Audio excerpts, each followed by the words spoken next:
Good afternoon. Now, have you ever had a time when you heard people say that they've been in paradise? Well, what type of attributes do they think of when they talk about being in paradise? Is it great beaches? Is it the good weather? Or possibly even how good the food is? Well, we're going to talk about a place like that today. We're going to talk about the place I live, Okinawa, Japan. Well, Okinawa, Japan has the great beaches, and we're going to talk about those great beaches. And first of all, we need to understand Okinawa. Well, Okinawa is comprised of over 100 islands, with 44 of them actually having people that live on them. Well, all the islands are pretty small. The island that I live on happens to be the largest other island, which the locals call Okinawa Honto, which kind of means the main island. But it's only 65 miles long, it's 19 miles wide at its widest point. Well, the great thing about the islands being so small is the fact that anywhere you're at, there's a beach right nearby. And if you love the water as much as I do, that's a great thing. So everything's close by. All of the beaches, they're unique. They're unique to the fact that, in America, most of the beaches have sand. But here, most of the beaches have coral. There's some that have sand, but most of them have coral. And the unique thing to them, if you can see in the picture, that the coral is, thinking of one of the islands, Ishigaki Island, all of the coral, the sand particles on that beach actually look like stars. Now, is that not fascinating or what? Well, another great thing about it is the fact that, like I said, I like the water. So snorkeling is a great thing to do, and you can do it right off the beach. The reason that most of those beaches have coral is because there's a coral reef right off the shore. Well, those coral reefs makes it great for snorkeling, as you can see in the picture, and the water is beautiful. Well, it doesn't matter how great the water is or how great the beaches is if the weather doesn't cooperate. So let's talk about the weather of Okinawa. As you can see from the diagram, that it's about a 70% average temperature in Okinawa. Well, that temperature, if you also see the lowest that it gets, is around 55 degrees. That's the lowest. The highest is somewhere around the 90s. Well, in the later months, it started to rain a little bit. Well, a lot of people say, well, they don't like the rain, they don't like the weather. Well, here, it comes out to be real good for the guys that like to surf. So all the surfers come out at this time.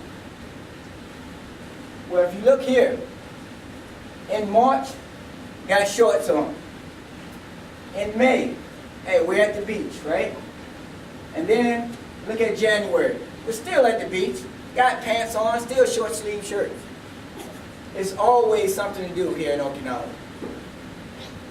Well, the weather's great. We've been to the beaches, to the great beaches. Well, after all of that, you kind of get hungry, right? You get a little hungry. So, Okinawa is a great place to be hungry because there's a lot of food and the food is delicious. And we're going to talk about it.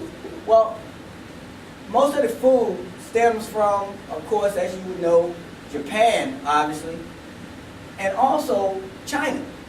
A lot of the food is very similar to China. The food, some of the foods, I'm going to tell you, when I first got here, the first time I came to Okinawa, I felt a little homesick.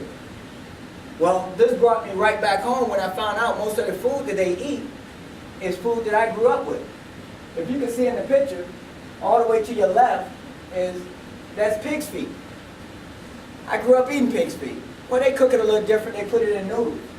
Right next to it is a different way that they cook the pig's feet. At the bottom, at the far bottom, to the left, you also see they have what we call chitlins growing up. They call it nakami.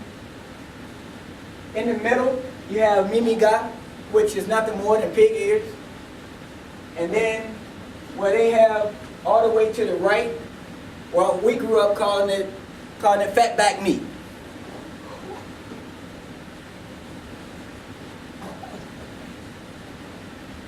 Some of the main dishes in Okinawa, as you can imagine, they would mostly be rice-based. Where you have the rice at the top, every meal, almost every meal in Okinawa will have rice.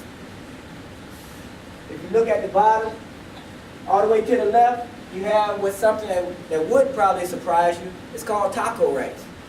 Well, taco rice, you would think that it was probably invented where? Maybe Mexico, somewhere like that, where it wasn't. Taco rice was actually created here in Okinawa, believe it or not. In the middle, where no one would be surprised, is you have sushi, which obviously is rice-based. Then, right next to it, you have pork. There's pork on top and rice at the bottom. And then all the way at the bottom, you have fried rice. Well, another main for the dishes would be noodles. You have noodles. Well, if you look here, you have yasai soba, which is vegetables and noodles. There's a lot of vegetables in most of their dishes over here. Here you have Okinawan soba, which has pork. Again, pork is a huge dish over here in Okinawa. So you have pork, noodles, and some of the times you'll see that they put fried eggs in it. And here, my favorite is hamaya soba. You have hamaya soba, which is almost like Okinawan soba, but the meat's different. They use pork ribs instead of the what we called fatback meat growing up. They use the pork ribs and they compress the pork ribs to where the bone is very soft. It's one of my favorite dishes in the world. Well, and of course, just like you have the fried rice for your rice, you have fried noodles, which is called yakisoba. And talking about food in Okinawa, you cannot leave goya out. Goya is a very bitter vegetable, but it's very popular over here in Okinawa. All right, so now we've been to the beaches, we've enjoyed the weather, and we've had our fill of this delicious food. Well, now I think we can say that we've seen these beautiful beaches. We've enjoyed that great weather, and we've had our fill of the food. I think now you can go out and you can say that, yes, Okinawa is a great place to live. I think you're right, yeah.